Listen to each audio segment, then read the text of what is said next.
Olá, amigo mecânico, seja bem-vindo a mais uma live da revista O Mecânico. O Mecânico ao vivo, aqui direto dos estúdios da Infinimídia em São Paulo. Hoje nós estamos diretamente com o pessoal da Gauss em Curitiba. Norberto Donizete, ele que é palestrante, ele que é o cara que faz todas as visitas aí, vê toda a parte de campo aí dos produtos da Gauss, que é uma especialista em elétrica e injeção eletrônica. Norberto, muito boa noite. O que você preparou para o pessoal hoje aí na sua apresentação? Boa noite, Fernando. Como é que você está? Tudo bem? Tudo certo. Pessoal, vocês são mecânicos, vocês sabem, quando tem que dar errado, dá. E foi o que aconteceu aqui. Minha máquina travou, fiquemos 15 minutos aqui esperando para conseguir fazer rodar. Muda o microfone, mas estamos no ar, estamos rodando, o importante é isso, tá? Eu preparei, Fernando, uma palestra hoje, na verdade é assim, eu preparei uma apresentação sobre o sistema eletrônico de injeção do carro. Então, de onde entrou o combustível no tanque, todo o caminho que faz combustível e ar até sair do escapamento, a gente vai falar um pouquinho a respeito dos sensores, dos atuadores, de como que funciona, a metodologia de reconhecimento de combustível, enfim, basicamente é isso daí. Precisamos de 15 minutos só para instalar o scanner, limpar a memória de erro, né? Desligar e ligar a bateria, mas aqui na memória. Tá tudo certo. Gente, a gente queria aproveitar para agradecer o apoio da Fortebras, que tem lojas em todo o Brasil. Entre no site fortebras.com.br e veja qual é a loja mais próxima de você. Sem mais delongas, Norberto, a bola está contigo. Boa palestra para você. Obrigadão. Boa noite, pessoal. Mais uma vez, então, a gente vai falar um pouquinho sobre o sistema eletrônico de injeção, tá? Então, vamos lá. Eu queria saber o seguinte, se o pessoal conhece o Nicolau, né? Mas o Nicolau, já falei, é o Nicolau Augusto Otto. Esse cara aqui, em 1876, ele desenvolveu o nosso motor, tá? Esse motor, ele começou com esse motorzinho aqui, tá vendo? Isso aqui é um motor a 4 tempos. Esse motor aqui foi inventado, como eu falei, lá nessa época de 1876, e até hoje ele permanece o mesmo, não mudou. Ah, mas agora é injeção eletrônica. Sim, o que eu estou falando são dos 4 tempos do motor, tá? Que nós temos aqui os 4 tempos bem definidos de admissão, compressão, explosão e descarga, tá? Todo motor, ele precisa, para rodar, de combustível, ou seja, ele precisa do fogo. Que a explosão, na verdade, ela vai acontecer em função do fogo. O fogo eu vou precisar de 3 coisas fundamentais. Eu preciso do oxigênio, eu preciso do combustível e eu preciso de calor. Sem esses 3 elementos, nós não vamos ter o nosso motor em funcionamento, não tem explosão. Então, a primeira coisa que nós vamos falar é o seguinte. Bom, a quantidade de ar e a quantidade de combustível é extremamente relevante, porque se a gente tiver aqui, por exemplo, uma mistura onde exista uma grande quantidade de oxigênio, é uma mistura pobre. Já uma grande quantidade de combustível, um desequilíbrio, vou dizer assim, ele tem uma mistura rica. O que acontece com a mistura pobre? Ora, a mistura pobre é superaquecimento. Essa mistura aqui, ela vai aquecer a câmara de combustão, vai derreter vela, enfim. Já uma mistura rica, ela vai provocar o quê? O excesso de fumaça, tá? Provocando ali dentro da câmara de combustão aquela carbonização. Então, ali tudo isso que acontece, que a gente já pode ver, inclusive nas velas, o estado dela, ali já indica que tipo de mistura que nós estamos tendo. Quando a gente fala em mistura, existe uma relação perfeita, tá? A relação tem que ser, por exemplo, para o álcool que nós temos aqui, né, o nosso álcool, é 9 partes do oxigênio para 1 parte de álcool. Já a gasolina que a gente utiliza são 14,7, na verdade. Pô, Norberto, mas eu não vejo isso. Claro que você não vê isso, porque a gasolina que nós usamos aqui é uma gasolina que contém nela uma quantidade de álcool, né? Então, essa gasolina que a gente usa no Brasil, ela já vem com uma quantidade. Então, o que nós vamos conseguir aqui é em torno de uma F de 13,2, 13,3, por aí, não dá mais do que isso, né? Justamente por causa do álcool que está misturado. Ah, mas se tiver aí uns 12, pô, assim, quando você tem 9 para 1, a relação estequiométrica em 9, está indicando que é álcool. Quando está em 13,2, está indicando que é gasolina. Se tiver um valor intermediário, é porque é uma mistura entre o ar e a gasolina. Então, a relação é essa, não é que está errado, não. A relação é porque quando você mistura, vai ter um AF diferente. Tá? Isso aqui a gente chama de relação estequiométrica, tá certo? Um outro detalhe que nós temos, extremamente importante, é com relação à velocidade da queima do combustível. É inegável, o álcool ele é mais lento do que a gasolina. O álcool, se você fizer 2 rastilhos, um de álcool, um de gasolina e pôr fogo, o álcool vai demorar mais. O que representa isso no carro? Ora, se eu mantiver com álcool o mesmo momento da gasolina, não vai ficar no ponto. Tá? Quando a gente coloca o álcool, como ele demora mais para ter o ápice da explosão, a gente tem que adiantar um pouco mais o nosso ponto da ignição do carro, porque de outra maneira ele não vai funcionar adequadamente. Tá? Eu vou falar agora um pouquinho a respeito de bombas. Tá? O que faz a bomba? E quais são os defeitos, a maior causa de problemas que a gente consegue ver nesse equipamento, tá bom? Então, como eu falei, eu vou falar desde o momento em que entra a gasolina até a hora que sai a fumaça lá no tubo de escape. Então, vamos lá.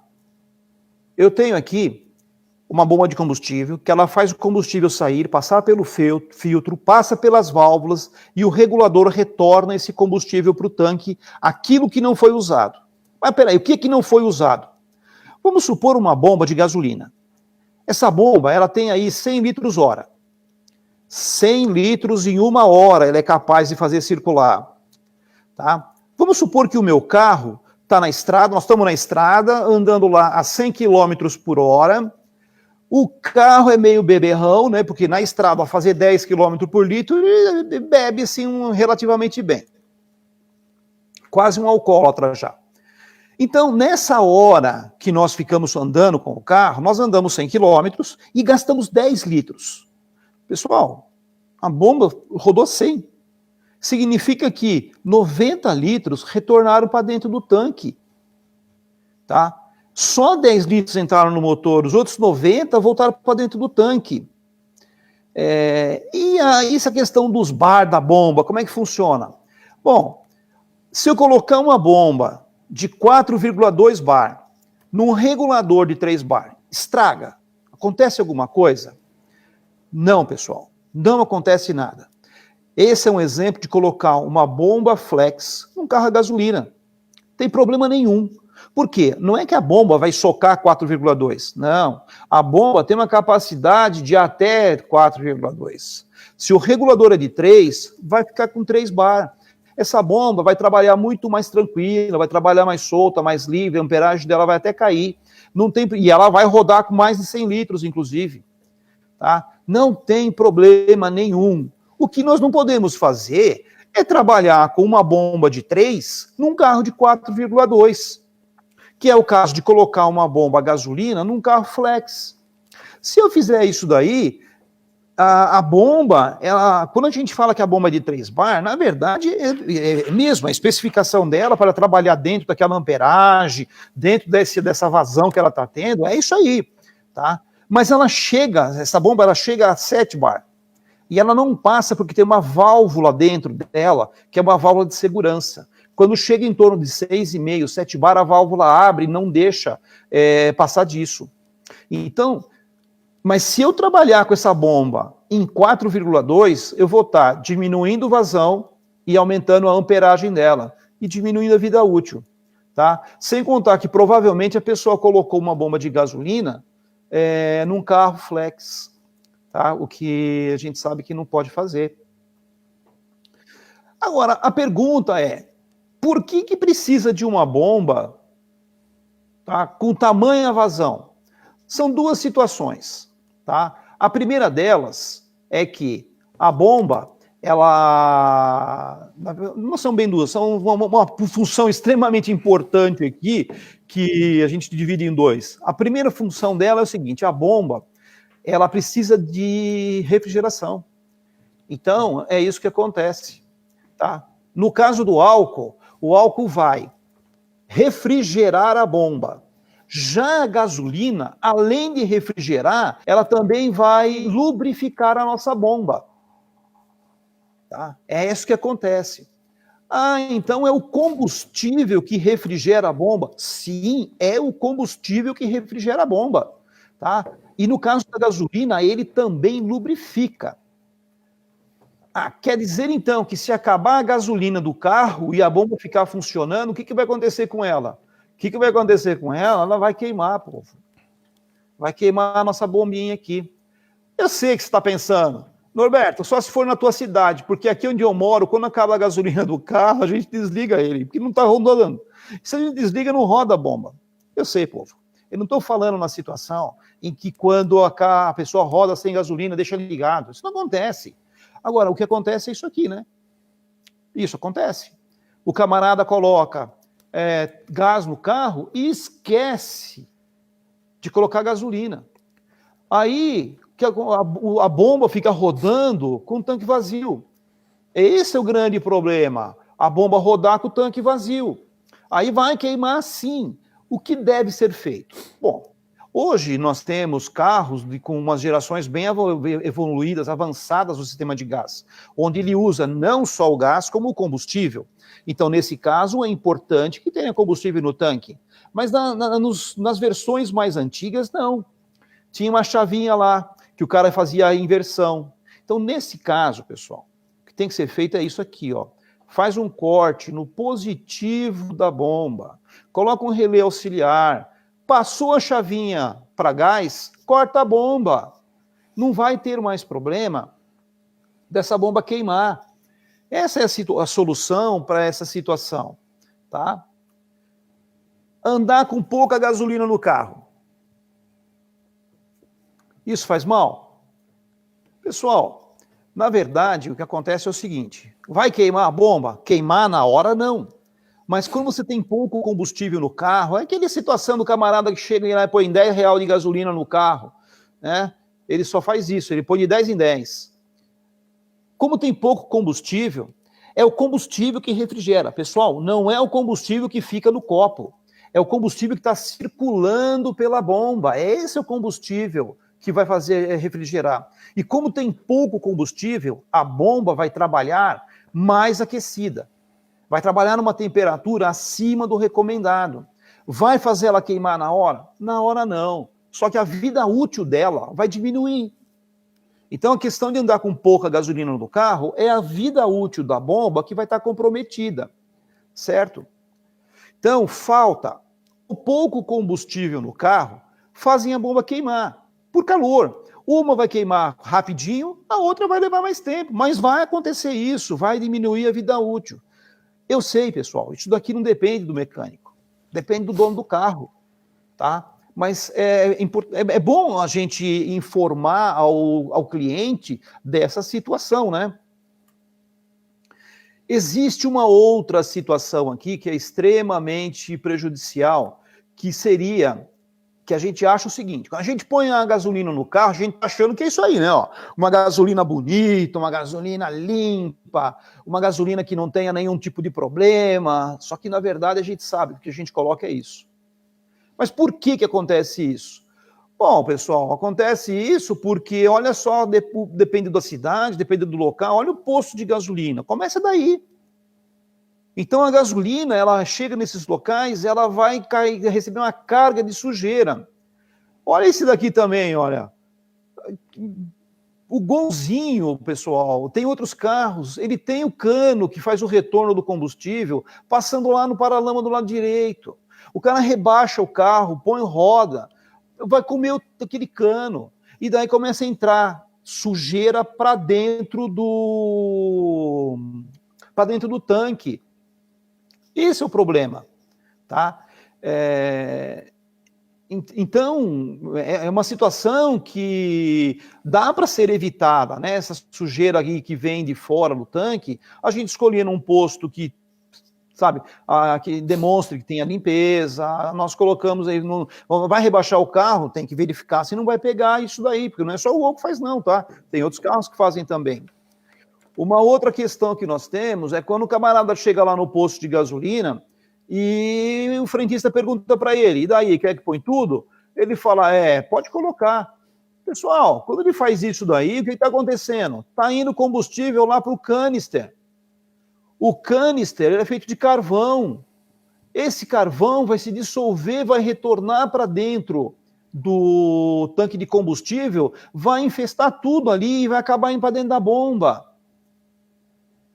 Pessoal, as bombas que tem no mercado, das marcas renomadas, incluindo Gauss, obviamente, elas são muito parecidas por dentro, tá? Eu tenho aqui exemplos que não são somente de bomba Gauss, tá? Do lado esquerdo, o que nós temos aqui, ó, isso aqui é o impulsor, isso aqui é o hélice que faz o combustível criar pressão e vazão.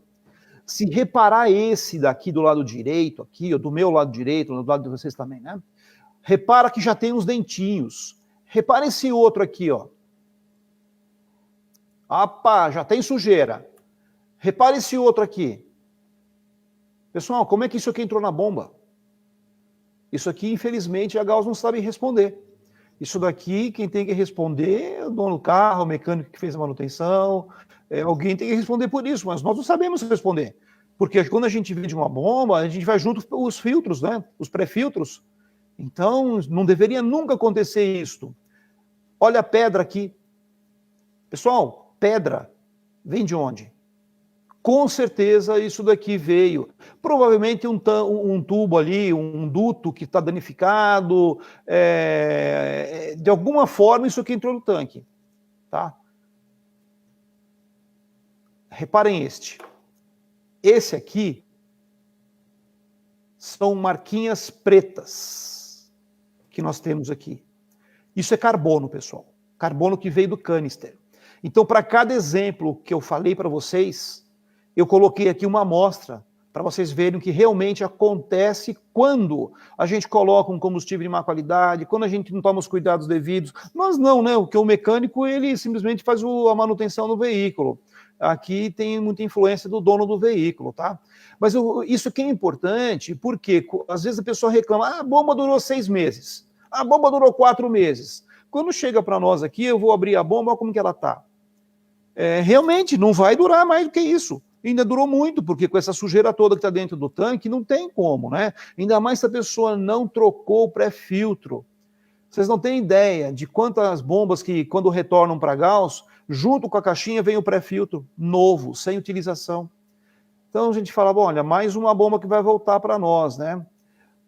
Eu até brinco com isso daqui, né, pessoal? Mas eu falo que o nome disso daqui é preguiça, né? Porque tem mecânico que deveria ele fazer o seguinte, ele deveria clarear lá o tanque de gasolina, né? Para nunca mais dar esse tipo de defeito. Quando vocês forem colocar gasolina e o frentista perguntar quanto quer que coloque, somente até o clique da bomba. Não mais do que isto. Tá? Se colocar mais, está correndo o risco do combustível em excesso ir para o canister e, claro, vai destruir o canister e, consequentemente, vai voltar para o tanque e acabar entrando na bomba. A diferença, claro que tem diferença entre uma bomba gasolina e uma bomba flex, pessoal. Não é só a pressão dela, não. A bomba flex tem uma pressão lá de 4,2 bar, mas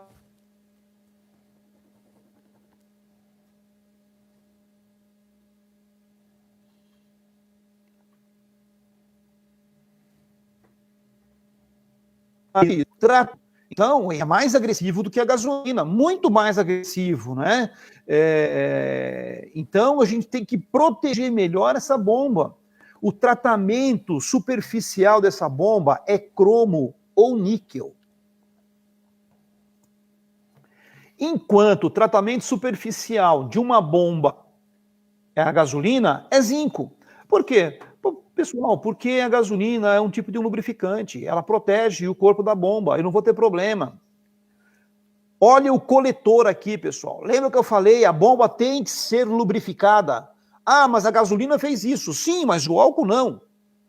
Então, a bomba álcool, o coletor dela, tem que estar lubrificado. Para fazer isso, se utiliza o quê? Carbono, carvão, grafite. O que a gente passa no vidro do carro quando ele está lá enroscando? É grafite. O grafite é um lubrificante. Então, essa bomba ela é autolubrificante, ela não precisa da ação do combustível para estar lubrificada. O próprio carvão, o próprio coletor, que ambos são feitos de grafite, né, de carbono, eles já promovem essa lubrificação. Já uma bomba a gasolina é feita de cobre. Aqui a gente já começa a perceber a razão da diferença de preço. Sem dúvida nenhuma, e de longe, o carbono, o processo de fabricação desse coletor aqui, ele é muito mais caro do que o processo de fabricação de um coletor feito de cobre. O tratamento de cromo ou níquel é muito mais caro que um tratamento de zinco. É claro que também tem alterações na parte da fiação interna, porque uma tem que ter mais força do que a outra, né? Uma é de 4 e a outra é de 3 bares. O grande problema, pessoal, nós sabemos que se você comprar uma bomba de boa procedência, de uma marca reconhecida, de um distribuidor de renome, eles nunca vão pegar uma bomba falsa. O que pode acontecer quando você compra de procedências que são duvidosas. Por exemplo, aquela pessoa que passa para vender a bomba na tua loja, que não tem nota, que não tem nada, eu compro essa bomba. Pessoal, cuida, porque nós temos aqui dentro da Gauss que a gente acaba pegando bomba no campo para poder fazer análise interna, mesmo como aquelas que eu mostrei para vocês não eram Gauss, a gente pega a bomba para saber quais são os problemas que está dando no campo, tudo mais, né? E nós pegamos bombas já que elas são assim, olha, por fora, o corpo, só o corpo, ele é dessa cor. Por dentro, ele não é feito de grafite, ele é feito só de cobre. Então é uma bomba falsa, né? Aqui nós temos a vida útil de uma bomba. Uma bomba deve trabalhar, o Inmetro exige, aumentou, tá? Era 730 horas, agora recentemente ele aumentou para 1.000 horas. Mas independente de 730 ou 1.000 horas, a bomba Gauss funciona 1.500 horas. É 105% a mais do que exigia o Inmetro. Tá? E agora 50% a mais, né? Porque passou para 1.000 horas.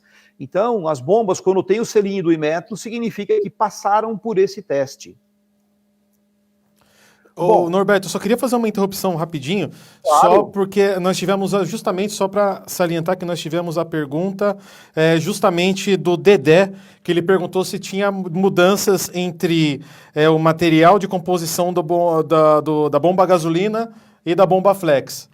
Aí tá, só para registrar que está respondida a dúvida e pedir para o pessoal que está acompanhando a gente, vai mandando suas dúvidas, que ao final da apresentação do Norberto, a gente passa, na medida do possível, as dúvidas para ele, e assim que a gente puder passar essas dúvidas. São 6h44, só avisar para o pessoal do Instagram que às 7h15... Só me confirma, Lucas, se é 7h15 mesmo. Termina a live, mas já começa outra na sequência, ok? E aproveitar para agradecer o apoio da Fortebras, que tem lojas por todo o Brasil. Entre no site fortebras.com.br e descubra qual está mais próxima de você. Agora, estamos vendo o caminho do combustível. Exatamente. Começa a outra da Gauss, é continuação, tá? Perfeito. Porque eu creio que vai mais um tempinho ainda. Maravilha. E aqui é o caminho do combustível. Então nós já falamos dele. Eu falei do combustível, eu falei o caminho que ele faz, eu falei os problemas que nós vamos ter com uma bomba de combustível e os cuidados que deve se ter. Tá? Diferença entre elas, como o Dedé perguntou, tem sim diferença. Aquela que eu falei, coletor de carbono, outro coletor de cobre, o corpo dela tem tratamento diferente e diferença no enrolamento do motor, tá? Porque um tem um pouquinho mais de força do que o outro, tem diferença sim. Nós vamos começar falando, pessoal, aqui, olha, do primeiro sensor.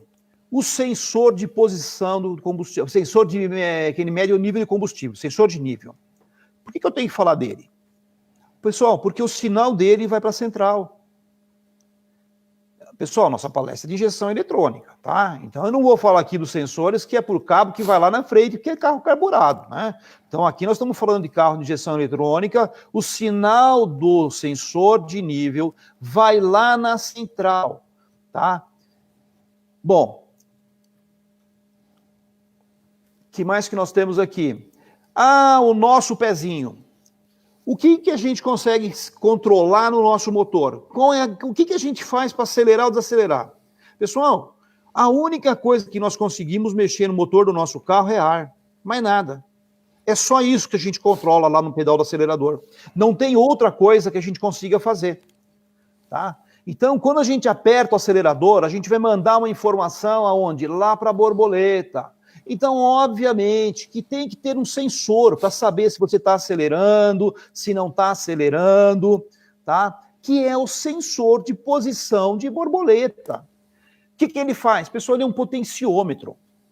Nada mais é do que um potenciômetro. Ah, mas ele é esse potenciômetro aqui, esse sensor de posição, ele tem que ser preciso e extremamente confiável, porque é uma situação de aceleração que é um negócio de segurança, né? É por isso que ele trabalha, é um potenciômetro duplo, vamos dizer assim. Trabalha com duas trilhas internamente. Uma cresce a resistência, a outra diminui. E a central pega esses dois valores, porque se tiver uma falha em um deles, ainda assim ela consegue compensar com o outro, mas ela vai te acender a luz da injeção dizendo que está com problema. Tá? Então esse é o sensor. Cada um tem uma resistência diferente, cada qual tem a sua forma de trabalhar, né? Enfim. Então, o sensor de posição da borboleta mede a posição em que está o teu pezinho no acelerador, tá? Mas, como eu falei que a gente só controla o ar, tem que ter alguém para medir o ar. Pessoal, tem o sensor MAP. O MAP, ele está lá para medir a quantidade de ar que está entrando. Ele está lá no coletor de admissão. Só que tem um detalhe, pessoal. O MAP, ele não mede quantidade de ar. Ele mede volume de ar. É uma quantidade, não deixa de ser, mas o volume de ar. Ah, mas Norberto, qual a diferença se entrar meio litro, se entrar 1 litro? Pessoal, a diferença é o seguinte, que no nosso litoral aqui do Brasil, ou qualquer cidade litorânea, tá, do mundo, nós temos uma pressão atmosférica. Lá na Bolívia, 4.000 e tantos metros acima do nível do mar, a pressão é outra. Isso influi direto na densidade do ar. Ah, lá na Bolívia o ar é rarefeito. Sim, é isso aqui, ó. Porque quando nós respiramos, pessoal, nós precisamos do oxigênio. E se a cada respirada que a gente der entrar pouco oxigênio no nosso pulmão, nós vamos ter que respirar mais. Então, olha só, um carro no litoral, 1 litro, aqui é um número hipotético, tá? 1 litro aqui de ar no litoral tem lá 1 milhão de moléculas de oxigênio. Já na Bolívia tem só 500 mil. Mas é o oxigênio, lembra lá no Triângulo do Fogo? O motor precisa do calor, precisa do combustível e de oxigênio. Tá? É isso que ele precisa. Então, como está entrando menos, tá? A central tem que saber disso. Espera aí, mas se o MAP não mede, como que a central faz para saber? Pessoal, funciona assim.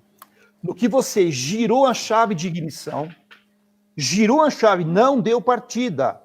Nesse momento, o sensor MAP está informando a central a pressão atmosférica. É isso que acontece. Tá?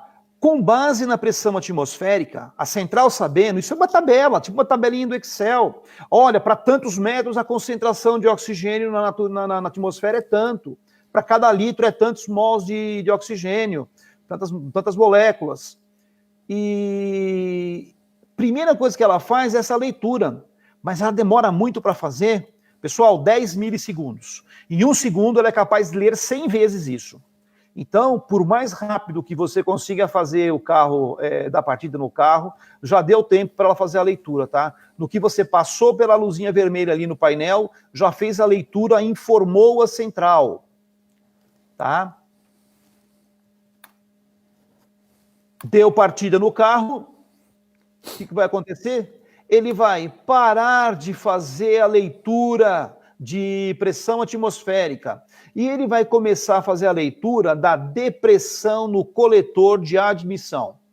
É isso que ele vai fazer. Tá? Olha só, ele faz a leitura de quantos litros que está entrando no motor. E daí ele já sabe qual é a pressão atmosférica. Então ele sabe para cada litro quanto tem de oxigênio. Então, agora sim, o valor em litros, em volume de oxigênio, ele tem sentido. Agora ele funciona, porque a central já sabe qual é a concentração de oxigênio que tem no ambiente. Pessoal, eu sou aqui de Curitiba, tá? E aqui nós temos a praia, que é a mais próxima aqui, é Paranaguá, né? A gente tem aqui uma diferença de altitude de mais ou menos 800 metros. Eu tive acho que foi um Siena ou Palio, não lembro qual carro, era um Paliozinho que eu tinha. E ele, quando eu voltava da praia, chegava aqui mais ou menos uma certa altura, acendia a luz da injeção. Aí eu falei, pô, mas era só desligar e ligar de novo. Mas por que isso? Porque lá embaixo na praia eu estava numa altitude. O carro veio subindo, chegou num ponto em que a central não conseguia mais corrigir isso.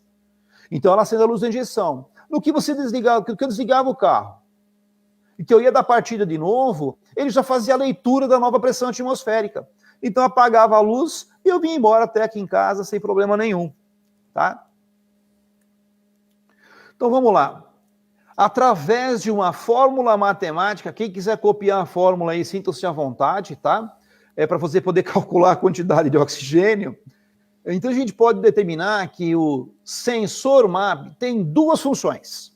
Ele informa a central a altitude e depois ele mede a depressão no coletor de emissão. Pessoal, em casa, digam aí, é verdade ou é mentira? É falso, pessoal. É falso. Por que é falso? Porque repara só, eu falei para vocês de um MAP, aquele lá, o Mickey, né? Mas nele falta uma informação, né? Olha aqui, ó. Eu tenho aqui esse outro tipo de MAP. Repara que ele fez a pressão atmosférica, igualzinho o Mickey. Aqui ele começou a fazer a leitura agora, mede a depressão no coletor de admissão, mas repara que esse daqui também mede a temperatura. Ele tem um elemento lá que NTC é Negative Thermic Control. Ele é um resistor, tá? Que ele muda a resistência dele para menos quando a temperatura sobe. Por isso que ele é NTC, ele é negativo. Ele diminui um quando sobe o outro. Tá certo? Então é por isso aqui, ó. Tá? Então nós temos todos os sinais aqui. Então, ele tem duas funções? Não. Dependendo do sensor MAP, ele vai ter duas funções se for esse do Mickey. Se for aquele outro modelo, são 3. Então, ele vai medir também a temperatura do ar na admissão, que é um dado importante também, tá? Bom, nós já falamos. Eu tenho aqui o sensor que mede o meu pezinho no acelerador, o que está medindo a entrada de ar. Ah, mas eu tenho um outro que faz isso. É o MAF. O MAF, pessoal, ele trabalha é um outro princípio de funcionamento, tá? Totalmente distinto, não é igual ao MAP. Ele fica antes ali, tá? Ele não precisa pegar a depressão. Então ele está antes ali do TBI, não é mesmo? Então vamos ver como que ele funciona. Pessoal, todo fio, todo condutor, quando passa uma corrente elétrica nele, existe uma lei chamada lei de Joule. Ele esquenta. Claro que quando a gente calcula para não esquentar, não é mesmo? Mas você pode calcular para ele esquentar, que é o caso aqui. O sensor MAF, dentro dele tem um negocinho, um resistorzinho, que é um fio, na verdade, chamado hot wire, arame quente. Como ele está aquecido, a resistência dele aumentou. Quando passar uma quantidade de ar por esse dispositivo, o que vai acontecer? Vai esfriar esse fio. A resistência dele diminui.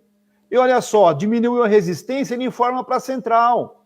Então isso tudo aqui tem relação direta agora, não com litros de ar, mas com relação à molécula do oxigênio. Tá? E dos outros gases que tem também, mas a concentração dele é o que está importando. É a massa do ar que informa. Mass Airflow. Esse cara aqui mede a massa de ar que está passando naquele momento. A massa é a densidade, é quando se o ar está mais rarefeito ou não. Só que nós temos um pequeno problema. Qual é ele? Se eu passar um ar gelado, tá? Reparou aqui, né? Eu passou uma quantidade de ar, diminuiu um pouco a temperatura, marcou uma temperatura, mais ar marcou outra. Mas nós temos a diferença do oxigênio com relação à temperatura dele. Por exemplo, eu posso passar uma grande quantidade de oxigênio quente. Então ele vai indicar uma queda de temperatura. Eu posso passar pouco oxigênio frio. Reparem que os dois dispositivos estão marcando a mesma queda de temperatura no hot wire. Então não adiantou nada, porque um passa mais, outro passa menos, estão marcando igual.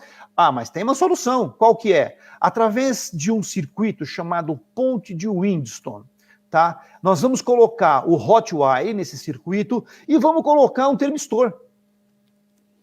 O termistor está onde? Está lá dentro, povo, junto. Então, quando passa o ar, independente da temperatura, um vai esfriar uma quantidade. O outro vai dizer qual a temperatura do ar. Então, com as duas informações, aí a central sabe exatamente qual é a quantidade de oxigênio que está passando para dentro do motor. Parece fácil o funcionamento desse cara, mas vocês viram como que é complicadinho, né? Lá dentro, o funcionamento dele, tá? Por isso que vocês não podem ficar jogando nada nesse cara aqui. O pessoal joga aí WD, joga uma porção de coisas. Não pode colocar nada naquele fio aquecido, que senão influencia na medição dele. Então, o MAF mede a variação da temperatura no hot wire com base na massa do ar, bem como na sua temperatura. Verdadeiro, povo! Verdade, é isso que ele faz. Bom, nesse momento nós já temos combustível rodando, nós já temos aqui ar entrando, nós precisamos agora saber a rotação que está o motor. Aí é que entra o sensor de rotação, que está lá na roda fônica. Bom, vamos ver como que ele funciona. Ele está lá mandando informação para a central. O que esse cara faz? Como que ele faz isso? Ele é magnético, pô. Vamos imaginar assim, ó, um bastãozinho de ímã, tá? Isso aqui é um cilindro, um bastãozinho de ímã. Todo ímã tem que ter campo magnético, né? Então isso aqui também tem. A gente pega e enrola um monte de fio em volta dele. Não tem corrente nenhuma. Pessoal, aqui eu vou falar para vocês de um cara, já bem velhinho, bem do passado, chamado Faraday. Ele que descobriu isso. A lei é a seguinte: todo fio que passar por um campo magnético variável, nesse fio vai aparecer uma corrente elétrica. Mas aqui, povo, o campo magnético não está variando, está parado, não tem corrente. Espera aí, o que eu faço para variar esse campo? Se eu passar aqui um pedacinho de ferro na frente dele, eu vario o campo.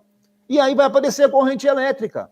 Olha aqui a lei de Faraday acontecendo. Então, pessoal, isso está dentro do sensor. É isso que está lá dentro do sensor de rotação. Então, eu posso testar ele passando um ferrinho na frente dele? Sim, você vai ver lá a forma de onda. No multímetro você não vai ver quase nada, tá? Mas se for no osciloscópio, você vê a forma de onda. Então, olha só. Nós temos a roda fônica, o sensor que fica próximo dela. Olha que interessante, cada um daqueles dentes ali, quando passa, forma uma forma de onda no osciloscópio.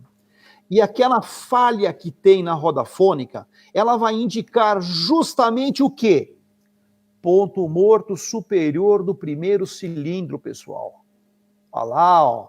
Ponto morto superior de quem? Do primeiro cilindro.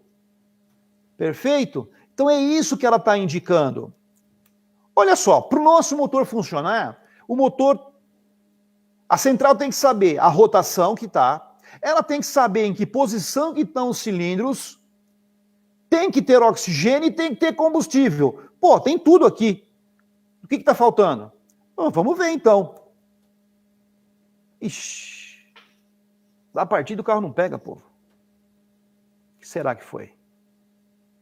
Pessoal, não tem vela. Tem vela aqui sim, aqui vela, tem aqui ó, o bico.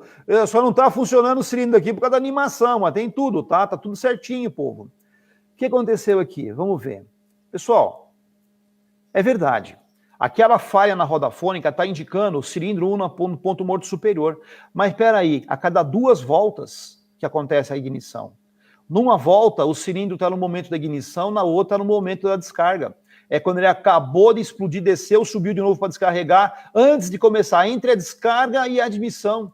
O cilindro está lá em cima também. Então não tem, a central não sabe exatamente, ela sabe que o cilindro 1 está no ponto morto superior, mas ela não sabe em qual momento que isso está acontecendo. Se é o momento da ignição ou se é o momento da descarga. Precisa de mais informação. Bom, então quem é que vai entrar aqui? Sensor de fase. Esse indivíduo aqui, pessoal, está informando para a central certinho o momento em que o cilindro 1 está no ponto morto superior, no momento da centelha. Agora o carro pega, agora o carro vai embora. Então a gente pode concluir com isso, pessoal, que olha só aqui como é que funciona. Eu tenho embaixo, no vermelho, o sinal do sensor de rotação. Repara que eu tenho em cima o sinal do sensor de fase. Então, na primeira... Ó, pessoal, primeira coisa, tá? Esse sinal aqui não é um sinal real que vocês vão encontrar na prática.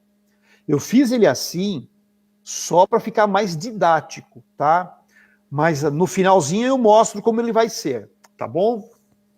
Então aqui nós temos, olha só, no primeiro momento ali, eu tenho sinal de sensor de rotação e sinal de fase. O que está indicando isso, pessoal? Cilindro 1 está no ponto morto superior e ali, ó, centelha.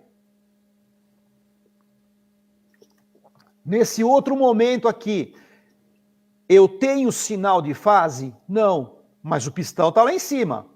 O pistão está lá no alto, mas é o momento do quê? Da descarga. É isso que aconteceu.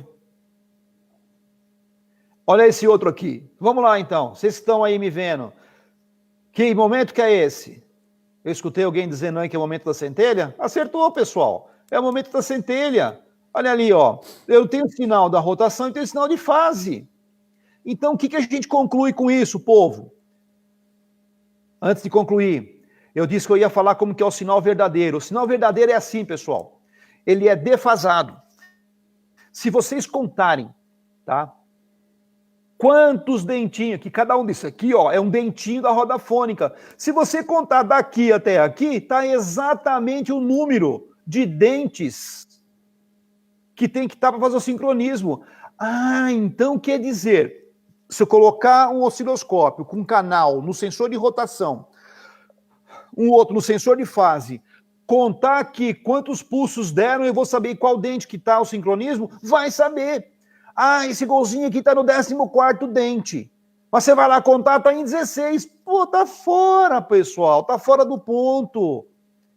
Tá? Então, com o osciloscópio, você consegue verificar exatamente qual é o ponto, que tá, se está no sincronismo ou não, a correia dentada do carro.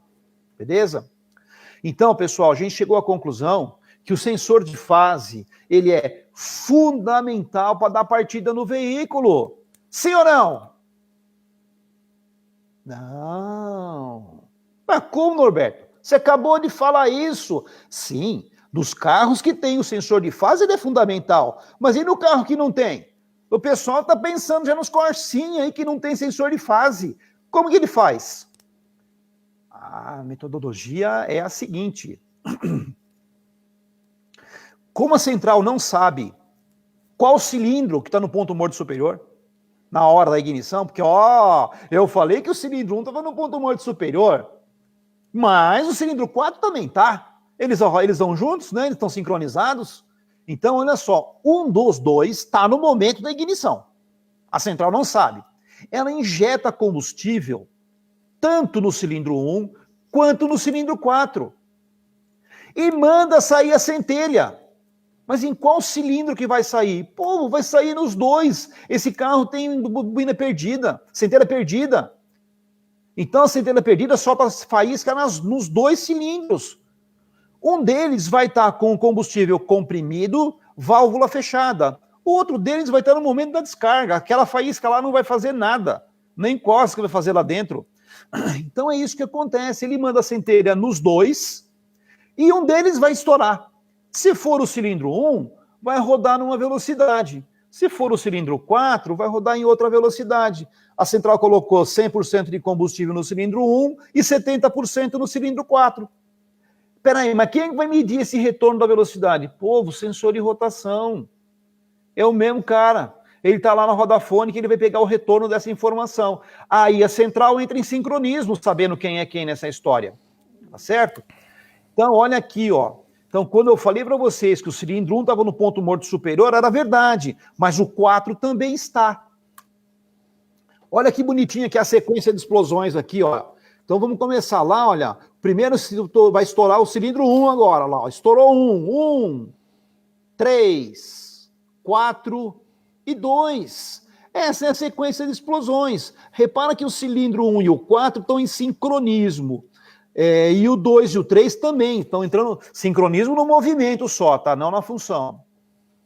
Ah, olha aqui, esse carro tem essa... Nada disso, pessoal. Esse carro aqui não tem esta sequência. O Fusquinha era outra. Vamos ver se vocês lembram aí como que era mesmo? 1, 4, 3, 2. 1, 4, 3, 2. Povo, eu sei que vocês estão perguntando, mas para que eu tenho que saber isso? Tá, pega um carro 8 cilindros que você não sabe a sequência. Você faz o quê da vida? Como é que você vai pôr aquele cabo de vela se tiver tudo solto? Então a gente tem que saber a sequência correta de explosões do veículo quando estiver mexendo com ele. Eu quero dizer, pessoal, que as regras nos carros não existem. Cada montadora faz do jeito que quer. Tá? Se eles querem fazer desse jeito, faz. Se eles quiserem fazer de outro... Nós é que temos que nos adaptar ao que faz a montadora. Temos que aprender. Para não achar que todas fazem igual. Tá? O cara que sempre arrumou o Fusca, a hora que pegou lá o Corsinha, que a sequência é outra, ele pode ter apanhado. Tá? Se ele não soubesse qual é a sequência certinha de explosões. Entenderam? Pessoal, vocês estão com uma cara de dúvida, porque eu acho que eu vou falar tudo de novo. Ou sim. Bomba de combustível, está dentro do tanque de gasolina. Ela faz o combustível rodar, passando pelo filtro, pela flauta, voltando pelo regulador. Eu tenho aqui o medidor de nível, que indica o nível que está o combustível para a central. Eu tenho o nosso pezinho, que vai controlar quem? A borboleta. Então eu tenho ali o medidor de posição de borboleta. Eu tenho também que medir a quantidade de combustível. Ah, pessoal, esse cara que está aqui, ó, o sensor de posição de borboleta, ele tem uma função que eu falei para vocês, que é medir a resistência ali. Agora, vamos supor, pessoal, que dê problema no sensor MAP. Ou que dá um defeito no MAP, ou se for o caso do carro que tem a MAF. Como é que a central vai fazer se ela não tem mais informação de oxigênio? Ela pega pela variação de resistência desse cara, uma informação média, entendeu? Ela, para aquela posição, ela vai tá mais ou menos isso, ela dosa de acordo com uma média que ela já pegou durante o funcionamento do veículo, tá? Então, ele é importante, tem mais essa funçãozinha que ele ajuda a central caso falhe o sensor MAP ou o sensor MAF, tá bom? Então, o sensor MAP mede a depressão no coletor, mas ele primeiro faz a medição da altitude. O sensor MAF é aquele que mede a massa do ar. Que mais que nós temos aqui? O sensor de rotação, que está medindo a rotação do motor, está medindo que está dizendo que o cilindro 1 está no ponto morto superior, para o carro poder funcionar corretamente. O sensor de fase, né, que está dizendo lá, sobretudo no momento da partida, qual o cilindro que está no momento da... Na verdade, que o cilindro 1 está no momento da ignição, certo? Esse aqui é o bico injetor, povo. O bico injetor, pessoal, ele é um atuador, né? A central comanda o bico injetor. Ah, é assim, então, que ela vai comandar o tempo de injeção. Isso aqui, pessoal, é igual uma válvula da máquina de lavar roupa que a gente tem em casa. aplica uma voltagem nela, ela puxa lá dentro um êmbolo e cria o ímã lá dentro, puxa o êmbolo, libera água. Tirou a voltagem, ela para. É igual isso aqui, só que é pequenininho. Quando ele recebe um sinal, ele puxa um êmbolo que tem lá dentro, libera o combustível. Lembra, o combustível está sob pressão e o combustível está na pressão perfeita, né, para esse funcionamento, que é lá os 3 ou os 4,2 bar, dependendo do veículo. Certo? Então, esse cara é o que a central vai fazer, vai comandar para dosar o tempo de injeção e, consequentemente, pelo tempo de injeção, a central sabe quanto de combustível que o carro está gastando. Aproveitar só para falar para o pessoal do Instagram que está acompanhando a gente, faltam 4 minutinhos para acabar a live, mas fica ligado no nosso perfil que já vai começar outra na sequência. Não sai daí que tá cheio de pergunta aqui que a gente vai fazer para o Norberto daqui a pouquinho, assim que ele terminar a explicação. Só uma pergunta, eu preciso parar aqui? Não, né? Posso não, direto, pode concluir que a gente vai começar uma sessão de perguntas bem bacanas aqui para você, que o pessoal tá caprichando. Não me faz muita pergunta, não. Eu não entendo muito isso aqui, não, povo. Não, estamos vendo, não entendi nada. Vai de leve nas perguntas aí, pô. Não vai fazer eu passar vergonha aqui, não, pô. Poxa. Vamos lá, então. O bico injetor, né? O eletroinjetor, ele tem essa função, não é mesmo? Que eu acabei de falar aí. Nós temos também, pessoal, a vela. Povo, vela de ignição, o bichinho que leva a culpa sem ter, viu? Eu acho que ela só perde mesmo para o sensor de oxigênio, para o som da lâmpada, pô. Pessoal, vela derretida. Tem gente que fala para mim que é defeito de vela. Pessoal, como pode? Vocês lembram do início no início da nossa live? Uma das primeiras coisas que eu falei foi que qual é a característica de uma mistura pobre? Calor. Eu coloquei um maçarico lá para indicar calor. Então, se a gente tiver uma mistura pobre dentro do nosso cilindro, ali na câmara de combustão, a temperatura vai subir. Povo do céu, a temperatura lá dentro tem que estar em torno de 500, 600 graus. Por quê? Porque é a temperatura que faz a limpeza do carbono que fica dentro. É um processo de autolimpeza. Quando o carro, por algum motivo, precisa trabalhar com a mistura um pouquinho mais rica, a mistura rica, ela trabalha ela libera mais carbono. Lembra da fumaça do cara lá fumando um negocinho? Então, libera mais carbono. Então, esse carbono fica lá dentro da câmara de combustão. É a temperatura que faz a limpeza. Ah, mas como é que então derreteu? Coloquei outra, não derreteu. Você não sabe se não derreteu. Ah, o cara não voltou mais. Talvez ele tenha procurado outro mecânico. Então, pessoal, mas o cara é meu amigo. Então tá bom, você confiaria a sua vida na mão dessa pessoa? Porque ele tem que confiar a vida dele na sua mão. Você está mexendo no carro dele. Então, analisa bem isso, porque vela derretida, eu não estou falando de marca de vela, estou falando das melhores marcas do mercado. O pessoal me fala comigo que derreteu. Povo, isso aqui não é problema da vela. Ah, mas tá tudo normal, então a vela está errada, porque a vela tem uma outra característica. Vocês sabiam que é a vela que ajuda na dissipação térmica? Lá de dentro da câmara de combustão, a essa temperatura de em torno de 500, 600 graus que eu estou falando, ela é afinada, ela é ajustada, não é pelo sistema de arrefecimento, não, é pela vela. Por isso que a gente tem vela quente, vela fria. Uma tira mais calor, a outra permite que fique mais quente, dependendo da construção do veículo. Então, tudo isso daí foi calculado. Aí o cara coloca a vela e fala, não, deu rosca, põe que funciona. Não é assim. A vela tem que ser a correta, tá? Vela carbonizando. Por que carboniza a vela? Porque a temperatura da câmara de combustão está baixa. Vela errada, colocou lá, tirou muito calor lá de dentro, não atinge a temperatura de autolimpeza, vai acontecer o quê? Vai carbonizar a vela. Então, para cada defeito que nós temos no carro, a gente vai ter uma consequência na vela. Então, a vela, ela é a que a gente pode dizer assim, você pegando uma vela, tirando e olhando para ela, você já consegue identificar uma porção de problemas que você pode ter no teu veículo. Ah, mas por que pode estar dando excesso de combustível? Não estou falando excesso de combustível, estou falando mistura rica, mistura pobre, que dá excesso de temperatura. Não é muito combustível que faz isso, é pouco combustível. Mas o que está segurando o combustível? Pressão da bomba? O próprio bico? E não precisa ser necessariamente menos combustível, pode ser mais oxigênio. E como é que pode entrar mais oxigênio? Verifica se não tem entrada falsa pelas válvulas. Então, a análise do veículo tem que ser completa antes de tomar a decisão de que é a vela que é a causadora de todos os problemas. A vela, na verdade, ela indica os problemas, ela não é causadora.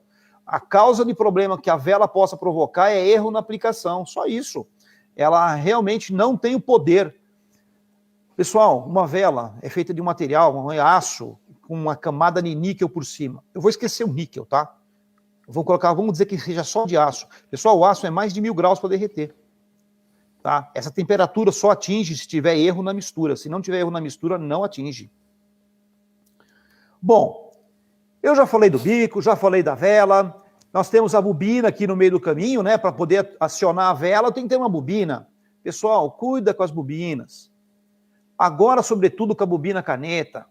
Pessoal, a bobina caneta é o seguinte, a voltagem é lazarenta, a voltagem ela é danada, ela é assim um bicho muito folgado. Então, se a gente tiver um problema na vela, desgastou o eletrodo, a alta voltagem começa a querer procurar um outro caminho. Ela vai procurar onde? Dentro da própria bobina. E aí queima a bobina. Então, carro com bobina tipo caneta, a bobina queimou, troca a vela. Mas o dono do carro não quer. Faça ele assinar que vai dar problema na bobina e que você não vai fazer a mão de obra e garantir de novo para ele. Isso daqui é muito evidente. A bobina queima, na grande maioria das vezes está queimando por conta da vela. Vela desgastada. Pessoal, pelo amor de Deus, não me tirem mais cabo de vela para ver se tem alta voltagem. Tem outros meios de testar isso. Isso não é correto. Funcionava na época do Chevette, na época das Kombi, na época da Brasília, aquelas bobinas óleo. Hoje, com as bobinas que tem de alta performance, não dá mais para fazer isso. Se você tirar um cabo, está arriscado a romper dentro dela, o dielétrico, ou seja, romper a isolação. A alta voltagem vai buscar um caminho e é capaz dela buscar lá dentro. Então ela queima a bobina. Por isso que não pode ficar desligando o cabo da ignição para ver se está centelhando. Tá? Povo do céu, sensor de oxigênio. Olha o nome dele. Sensor de oxigênio. Todo mundo gritando aí em casa. Ele é sensor de quê? De oxigênio. O que ele mede? Oxigênio, povo. Ele não mede outra coisa. E como é que ele vai saber, então, qual que é o combustível? Vamos ver, então. Primeiro, vamos ver como que é a metodologia de reconhecimento. A sonda lambda, pessoal, ela vai dizer para a central se a mistura está rica ou pobre. Analisando os gases provenientes da queima do combustível. Se tiver muito carbono, o carbono rouba o lugar do oxigênio. Então nós vamos ter pouco oxigênio no tubo de escape. Se tiver pouco carbono, o carbono não rouba o lugar do oxigênio, nós vamos ter muito. Então é mistura pobre. Muito carbono, mistura rica. Pouco carbono, mistura pobre. Ou seja, ela está dizendo mistura rica, mistura pobre. Ela está dizendo a relação estequiométrica, povo. Na verdade, ela não fala qual é o combustível. Ela fala que a relação estequiométrica está certa ou errada, independente do combustível que esteja no carro. Tá? Bom, mas se ela não fala qual é o combustível, quem é que fala, então? Bom, vocês conhecem esse sensor aqui? Como que é o nome dele mesmo? Sensor de detonação. É isso aí, povo. Mas esse cara que vai medir a gasolina, o combustível, vai falar com a central? Não, calma lá. Pessoal, aqui nós vamos ter que fazer uma análise mais ampla. Quando você chega no posto de gasolina e pede para abastecer, a primeira coisa que faz é, você desliga o carro para o frentista poder abastecer o carro. Vocês lembram que eu falei que o medidor de nível está mandando informação para a central? Pois é. A central sabe exatamente qual é a posição que estava o sensor de nível quando o carro estava ligado. Quando você ligar de novo o sensor de nível, quando você ligar de novo o carro, o sensor de nível vai estar em outra posição indicando o abastecimento. A central vai fazer o quê? Ela vai entrar no módulo de aprendizagem para aprender qual que é o combustível. Primeira coisa que ela faz, ela atrasa o ponto do carro, tá? Carro atrasado, pessoal, não tem problema nenhum, não vai grilar, tá certo? Desculpa, ela atrasa o ponto do carro. Quando você deu partida, atrasou o ponto do carro, e daí a central vai, a cada 30 voltas do virabrequim, ela vai adiantando, ela atrasou 15 graus, tá? Ela vai adiantando de meio e meio grau. Povo, a gente sabe que o carro muito adiantado, o que ele faz? Ele grila, povo. O carro que está adiantado, ele vai começar a grilar. Então, o sensor de detonação, ele é o estetoscópio. Sabe o estetoscópio do médico? Ele é a mesma coisa para o carro.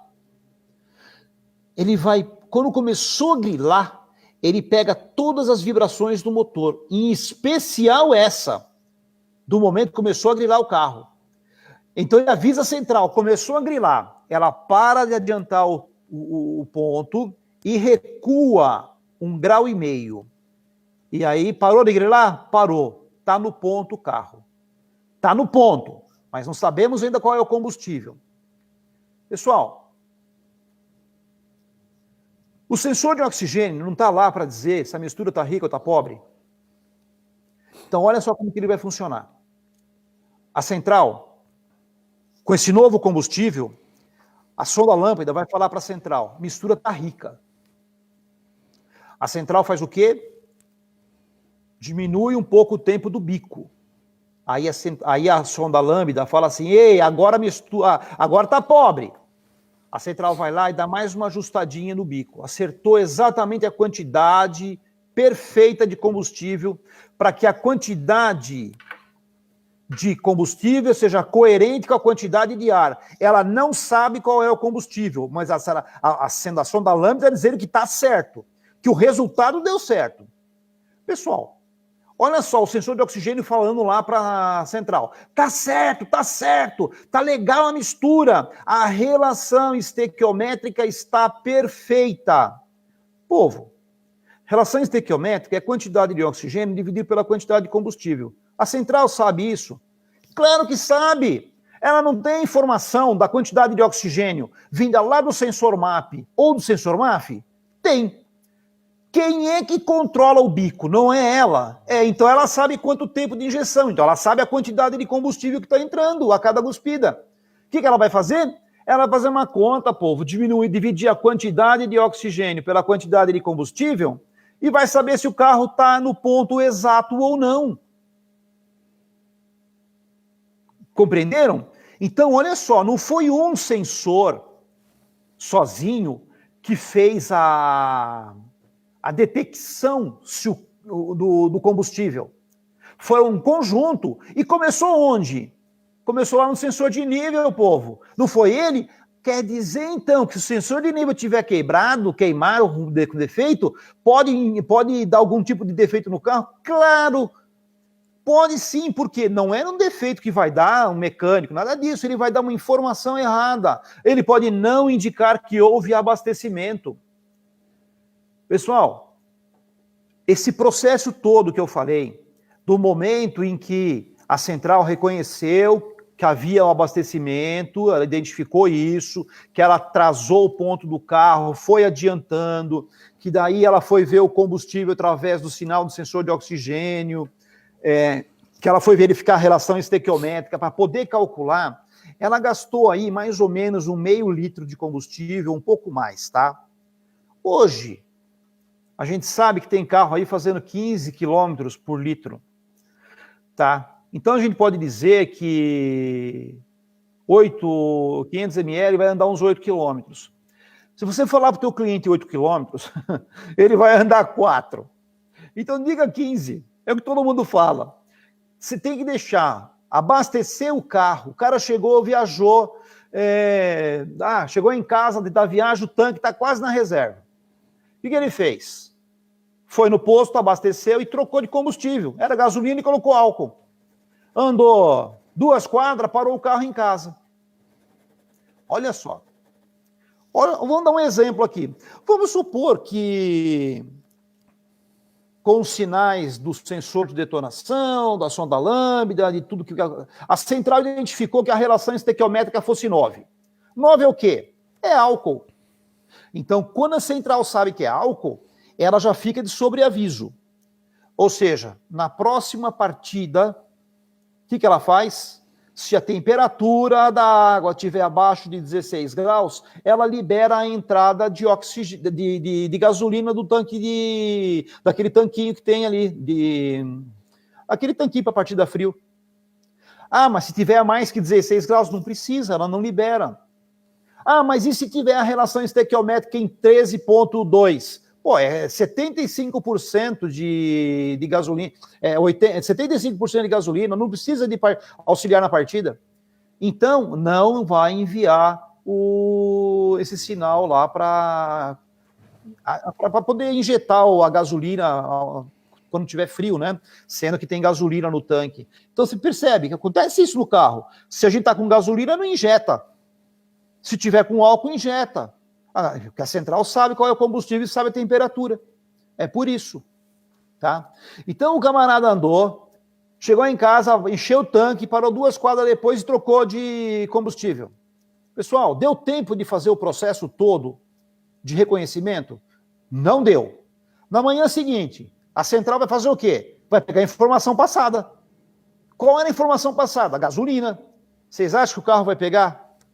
Não. Então, é verdadeira a informação de que trocou de combustível, tem que andar 15 quilômetros ou deixar o motor ligado por 15 minutos. Tem que fazer isso, senão você vai ter problema na próxima partida. Sobretudo, claro, se houve mudança do combustível, né? Então, é pura verdade isso que o pessoal fala, e algumas pessoas acham que é lenda ou mito. Não, é verdadeiro. Pessoal, eu vou voltar no sensor de oxigênio. Por que eu vou voltar nele? Porque ele é um cara danado que muita gente, às vezes, diz que ele está com defeito e, às vezes, não está. Muitas vezes. Pessoal, sensor de oxigênio, como o nome dele diz, ele mede oxigênio. O oxigênio que está passando lá dentro do tubo de escape. Tá? Na verdade, como que ele mede? Ele não é um multímetro, povo. Ele não tem um multímetro dentro dele para dizer o quanto que está passando. Ele faz uma comparação do nível de oxigênio que tem no meio ambiente com o nível de oxigênio que está dentro do tubo de escape. Pô, não poderia ser diferente, porque se o carro tiver, por exemplo, na Bolívia, a concentração de oxigênio lá é outra. Tá certo? Então, ele vai fazer essa leitura. A sonda lambda, dentro dela, é assim, povo, eu tirei aqui, ó, para vocês verem como que é lá dentro. Essa pecinha aqui é uma pecinha de cerâmica, tá? Que ficou aqui.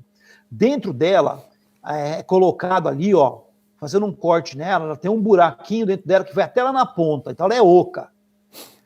Se a gente não colocar, se deixar ela esquentar, porque ela precisa estar em mais de 300 graus para funcionar, tá? Se a gente deixar ela esquentar com gás do escapamento, vai demorar um tempão. Então, o que se faz? Coloca lá dentro dela uma resistência, tá? É uma resistência tipo de ferro de solda, pô. Gasta uma energia lascada também. Lascada não, gasta sua energia lá, né? Para poder esquentar a sonda. Ela tem 2 sensores, né? Que são aquelas pecinhas vermelhas, aquelas partezinhas vermelhinhas que tá aqui, ó. Tá? Isso aqui são elementos sensores que aqui nessa parede vai circular os íons do oxigênio. Povo, isso é corrente elétrica. Então, o princípio de funcionamento de uma sonda lambda é o mesmo princípio de funcionamento de uma bateria ou de uma pilha. Cada qual trabalhando com o seu elemento químico. Tá? Mas eu sei que vocês estão perguntando por onde é que entra o oxigênio dentro da sonda. Povo, por onde que entra? Olha o fiozinho dela como é que é. Pô, vocês fiquem sentados agora, tá? Porque o que eu vou falar, vocês vão cair de costa, porque muita gente acha que isso aqui é balela, tá? Vamos lá. Olha o fio como que é. Repara que o fiozinho, são vários fiozinhos. E como eles são cilíndricos, não existe um acoplamento perfeito entre eles. Olha lá, ó. Isso aqui é o fio. Repara que ali entre eles tem um espaço de ar. É por ali que entra o oxigênio, povo. Não é o cobre que conduz, é o espaço entre os fios que conduz o oxigênio para o interior da sonda. Agora vocês me entendem por que eu falo que é proibido soldar a sonda lambda. Por quê? Primeira coisa, não pega estanho esse negócio. Aí vocês vão encher aquilo de pasta, aquela pasta de solda. A pasta de solda, pelo mesmo princípio que entra o oxigênio no interior da sonda, que é o princípio da capilaridade, esse mesmo princípio faz com que a pasta que está líquida comece a entrar para dentro da sonda, do fio. Você tirou o ferro de solda, ela fica dura, mas não passa nada de oxigênio ali. Aí a sonda, depois de 10, 15 dias, dá defeito. Vocês vão lá, corta o fio, ó, cortou o fio, o oxigênio, para dentro dela.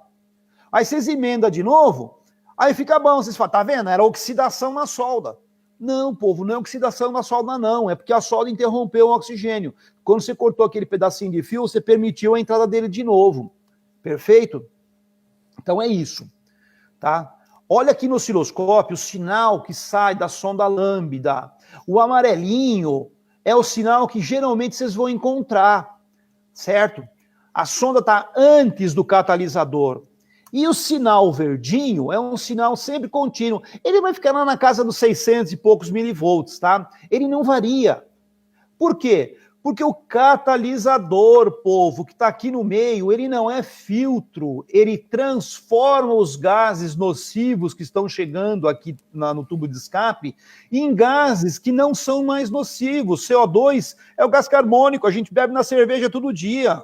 H2O é a água. Nitrogênio, povo, é 78% do que a gente respira é nitrogênio.